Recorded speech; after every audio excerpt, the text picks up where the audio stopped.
നമസ്കാരം സുഹൃത്തുക്കളെ, tips and ട്രിക്സിലേക്ക് ഏവർക്കും സ്വാഗതം.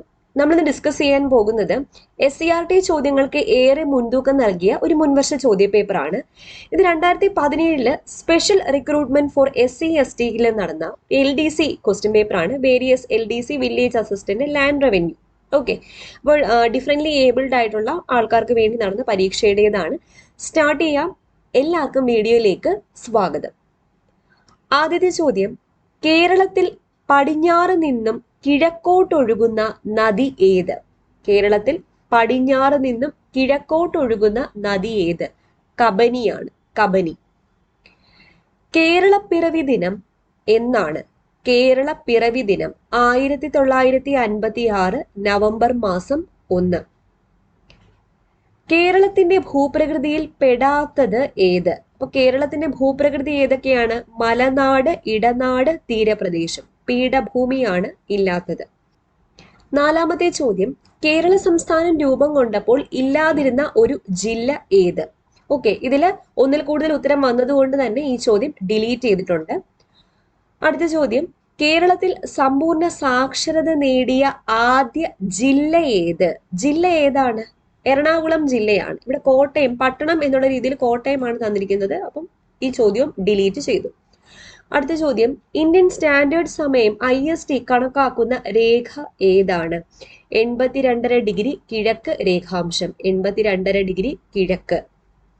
അടുത്ത ചോദ്യം, തെക്കേ ഇന്ത്യയിൽ കാണപ്പെടാത്ത ഒരു ഭൂപ്രകൃതി ഏത്? തീരപ്രദേശം, മരുഭൂമി, കായൽ, ഡെക്കാൻ പീഠഭൂമി. ഏതാണ്? മരുഭൂമിയാണ് കാണപ്പെടാത്തത്. ഭാരതീയർ പുണ്യനദിയായി കണക്കാക്കുന്ന നദി ഏത്? ഭാരതീയർ പുണ്യനദിയായി കണക്കാക്കുന്നത് ഗംഗയാണ്. താഴെ പറയുന്നതിൽ കേന്ദ്രഭരണ പ്രദേശം അല്ലാത്തത് ഏത്? ചെന്നൈ, ദാമൻ, ഗോവ, മാഹി. ഏതാണ്? ഈ ചോദ്യം ഡിലീറ്റഡ് ആണ്. ചെന്നൈയും ഗോവയും ഇപ്പൊ അല്ല. ഓക്കെ, ചോദ്യം ഡിലീറ്റഡ് ആണ്. അടുത്ത ചോദ്യം, അർത്ഥശാസ്ത്രത്തിന്റെ പിതാവ് ആര്? അർത്ഥശാസ്ത്രത്തിന്റെ പിതാവ് ചാണക്യനാണ്. ഒന്നാം സ്വാതന്ത്ര്യ സമരം നടന്ന വർഷം ഏത്? 1857. 1857. Option B. പെട്ടെന്ന് 1875 കണ്ട് കറപ്പിക്കാൻ പോകരുത്. 1857 ഉത്തരം. അടുത്തത്, സ്വതന്ത്ര ഇന്ത്യയുടെ ഭൂപടം തയ്യാറാക്കിയത് ആര്? സ്വതന്ത്ര ഇന്ത്യയുടെ ഭൂപടം തയ്യാറാക്കിയത് റാഡ്ക്ലിഫ് ആണ്. നാട്ടുരാജ്യങ്ങളുടെ സംയോജനത്തിന് പദ്ധതി ഉണ്ടാക്കിയത് ആരാണ്? നാട്ടുരാജ്യങ്ങളുടെ സംയോജനത്തിന് പദ്ധതി ഉണ്ടാക്കിയത് VP മേനോൻ പദ്ധതി എന്നാണ് അറിയപ്പെടുന്നത്. VP മേനോനാണ്. കേരളത്തിൽ വാഗൻ ട്രാജഡി നടന്ന സ്ഥലം ഏതാണ്? കേരളത്തിൽ വാഗൻ ട്രാജഡി നടന്നത് തിരൂരാണ്. ഇന്ത്യയുടെ വിദേശ നയത്തിന്റെ പേരെന്താണ്? ഇന്ത്യയുടെ വിദേശ നയത്തിന്റെ പേര് ചേരിചേരാ നയം. ചേരിചേരാ നയം. ഇന്ത്യയിലെ ഒന്നാം പഞ്ചവത്സര പദ്ധതി കൊണ്ട് വികസിപ്പിക്കാൻ ശ്രമിച്ച മേഖല ഏതാണ്? കൃഷിയാണ്, കാർഷിക മേഖലയാണ്. റിസർവ് ബാങ്കിന്റെ ചുമതലകളിൽ പെടാത്തത് ഏത്? റിസർവ് ബാങ്കിന്റെ ചുമതലകളിൽ പെടാത്തത് കാർഷിക വായ്പകളാണ്. ഗവൺമെന്റിന്റെ ഉപദേഷ്ടാവാണ്. നോട്ട് അച്ചടിച്ചിറക്കലുണ്ട്. ബാങ്കുകളുടെ ബാങ്കുമാണ്. കാർഷിക വായ്പയാണ് അല്ലാത്തത്. ജനങ്ങളിൽ സമ്പാദ്യശീലവും പരസ്പര സഹകരണവും വളർത്തുന്ന പദ്ധതി ഏതാണ്? Micro finance. മൈക്രോ ഫിനാൻസ് ആണ്. ജനങ്ങളിൽ സമ്പാദ്യശീലവും പരസ്പര സഹകരണവും വളർത്തുന്ന പദ്ധതി ഏത്? Micro finance. ഇന്ത്യ വികസിപ്പിച്ചെടുത്ത ഒറ്റ വിക്ഷേപണത്തിൽ 20 ഉപഗ്രഹങ്ങൾ വരെ അയക്കാൻ കഴിയുന്ന റോക്കറ്റ് ഏത്? PSLV C-34. PSLV C-34. സഞ്ചാര സ്വാതന്ത്ര്യം ഇന്ത്യൻ ഭരണഘടനയിൽ ഏത് വിഭാഗത്തിൽ പെടുന്നു? സഞ്ചാര സ്വാതന്ത്ര്യം മൗലിക അവകാശമാണ്. മൗലിക അവകാശം. വിവരാവകാശ നിയമപ്രകാരമുള്ള അപേക്ഷകളിൽ ഒട്ടിക്കേണ്ട കോഡ് ഫീസ് സ്റ്റാമ്പിന്റെ മൂല്യം എത്ര? 10 രൂപയാണ് കോഡ് ഫീസ് സ്റ്റാമ്പിന്റെ മൂല്യം. ഇപ്പോഴത്തെ സംസ്ഥാന വിവരാവകാശ കമ്മീഷണർ ആരാണ്? ഇപ്പോഴത്തെ സംസ്ഥാന വിവരാവകാശ കമ്മീഷണർ ആരാണ്? വിശ്വാസ് മേത്തയാണ്. വിശ്വാസ് മേത്ത. സ്ത്രീകൾക്കെതിരെ വീടിനകത്തുള്ള അതിക്രമങ്ങൾ തടയുന്നതിനുള്ള നിയമം ഏത്? സ്ത്രീകൾക്കെതിരെ വീടിനകത്തുള്ള അക്രമങ്ങൾ തടയുന്നതിന് വേണ്ടിയുള്ള നിയമം ഏതാണ്? ഗാർഹിക പീഡന നിരോധന നിയമം. ഗാർഹിക പീഡന നിരോധന നിയമം. മൊബൈൽ ഫോണിൽ മറ്റൊരാളെ വിളിച്ച് അസഭ്യം പറയുന്നു. ഇത് ഏത് നിയമപ്രകാരം കുറ്റകരമാണ്? സൈബർ നിയമപ്രകാരം കുറ്റകരമാണ്. ഇൻഡിക്ക എന്ന യാത്രാ വിവരണം എഴുതിയ ഗ്രീക്ക് സഞ്ചാരി ആര്? മെഗസ്തനീസ് ആണ് ഇൻഡിക്ക എന്ന യാത്രാ വിവരണം എഴുതിയത്. അടുത്തിടെ അന്തരിച്ച ബോക്സിംഗ് ഇതിഹാസം ആരാണ്? മുഹമ്മദ് അലി.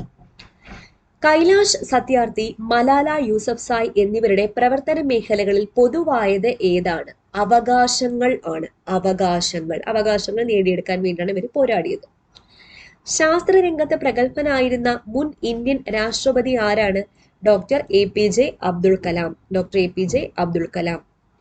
അടുത്തത്, കമ്പോള പരിഷ്കരണം നടപ്പിലാക്കിയ ഡൽഹി ഭരണാധികാരി ആര്? അലാവുദ്ദീൻ ഖിൽജിയാണ്. അക്ബർ രൂപം കൊടുത്ത മതം ഏതാണ്? അക്ബർ രൂപം കൊടുത്ത മതം ദിൻ ഇലാഹിയാണ്. ഒരു ആറ്റത്തിലെ K ഷെല്ലിൽ അടങ്ങിയിരിക്കുന്ന ഇലക്ട്രോണുകളുടെ എണ്ണം എത്ര? 2, 8, 18, 32. KLMN ഇങ്ങനെയാണ് ഓർഡറിൽ പോകുന്നത്. K ഷെല്ലില് 2, L ഷെല്ലില് 8, M ഷെല്ലില് 18, N ഷെല്ലില് 32.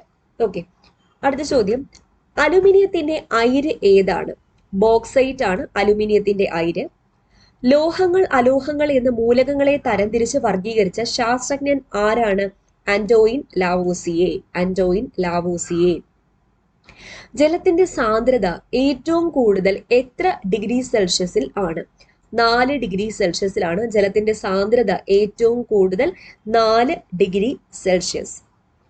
Ajinomoto എന്ന രുചിവർദ്ധക വസ്തുവിന്റെ ശരിയായ പേരെന്താണ്? Ajinomoto monosodium glutamate.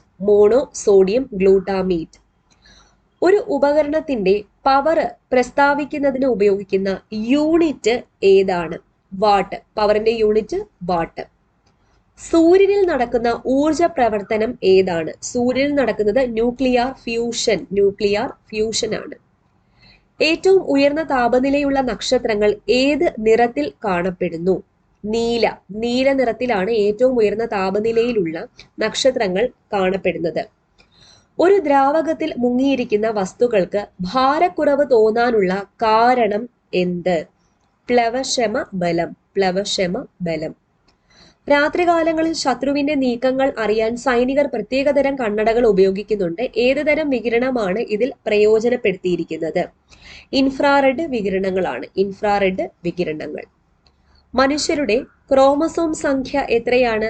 ക്രോമസോം സംഖ്യ 46 എണ്ണം അല്ലെങ്കിൽ 23 ജോഡി എന്ന് തന്നിരിക്കും. 46 എണ്ണമാണ് ഇവിടെ തന്നിരിക്കുന്നത്. ശാസ്ത്രീയമായി മുയലുകളെ വളർത്തൽ ഏത് പേരിലാണ് അറിയപ്പെടുന്നത്? കൂണി കൾച്ചർ എന്ന പേരിലാണ് അറിയപ്പെടുന്നത്. കൂണി culture. Malabar botanical garden MBG സ്ഥിതി ചെയ്യുന്നത് ഏത് ജില്ലയിലാണ്? മലബാർ ബൊട്ടാണിക്കൽ ഗാർഡൻ കോഴിക്കോട് ജില്ലയിലാണ് സ്ഥിതി ചെയ്യുന്നത്. താഴെ കൊടുത്തവയിൽ വൈറസ് രോഗം അല്ലാത്തത് ഏത്? എയ്ഡ്സ്, ചിക്കൻ പോക്സ്, കോളറ, ഡെങ്കിപ്പനി. ഏതാണ്? കോളറയാണ് വൈറസ് രോഗം അല്ലാത്തത്. ലോക പ്രമേഹ ദിനം ആചരിക്കുന്നത് എന്നാണ്? നവംബർ മാസം 14-ാം തീയതിയാണ് ലോക പ്രമേഹ ദിനം ആചരിക്കുന്നത്. താഴെ കൊടുത്തവയിൽ വംശനാശം സംഭവിച്ച ജീവി ഇനം ഏത്? ക്വാഗ, സിംഹവാലൻ കുരങ്ങ്, വരയാട്, മലബാർ വെരുക്. ഏതാണ് വംശനാശം സംഭവിച്ച ജീവി ഇനം? ക്വാഗയാണ് ഉത്തരം. ഏതാണ്? ക്വാഗ. അടുത്ത ചോദ്യം, ഡോട്സ് എന്ന ചികിത്സാ സംവിധാനം ഏത് രോഗ ചികിത്സയ്ക്കുള്ളതാണ്? ക്ഷയരോഗ ചികിത്സയ്ക്കുള്ളതാണ് ഡോട്സ് എന്ന ചികിത്സാ സംവിധാനം. ഓർക്കുക. അടുത്ത ചോദ്യം, കേരളത്തിലെ നാഷണൽ പാർക്കുകൾക്ക് ഉദാഹരണമല്ലാത്തത് ഏത്? ഇരവികുളം, സൈലന്റ് വാലി, പേപ്പാറ, ആനമുടി ചോല. ഏതാണ്? പേപ്പാറയാണ്. രക്തത്തിലെ കാൽസ്യത്തിന്റെ സാധാരണ തോത് എത്ര? കാൽസ്യത്തിന്റെ സാധാരണ തോത് 9 മുതൽ 11 milligram per 100 millilitre of blood ആണ്. രക്തത്തിലെ കാൽസ്യത്തിന്റെ സാധാരണ തോത് എത്രയാണ്? 9 മുതൽ 11 മില്ലിഗ്രാം പെർ 100 മില്ലിലിറ്റർ. ഭക്ഷണ പദാർത്ഥങ്ങൾ ഇല്ലാതെ വരുമ്പോൾ ആമാശയത്തിൽ ഉൽപ്പാദിപ്പിക്കുന്ന ഹോർമോൺ ഏതാണ്? ഭക്ഷണ പദാർത്ഥങ്ങൾ ഇല്ലാതെ വരുമ്പോൾ ആമാശയത്തിൽ ഉൽപ്പാദിപ്പിക്കുന്ന ഹോർമോൺ ആണ് ഗ്രേലിൻ. ഓക്കെ, അപ്പൊ ഇത്രയാണ് 50 GK ചോദ്യങ്ങൾ. SCRT ഒരുപാട് തന്നെ ഫോക്കസ് ചെയ്തിട്ടുള്ള ചോദ്യങ്ങൾ ഉണ്ടായിരുന്നു.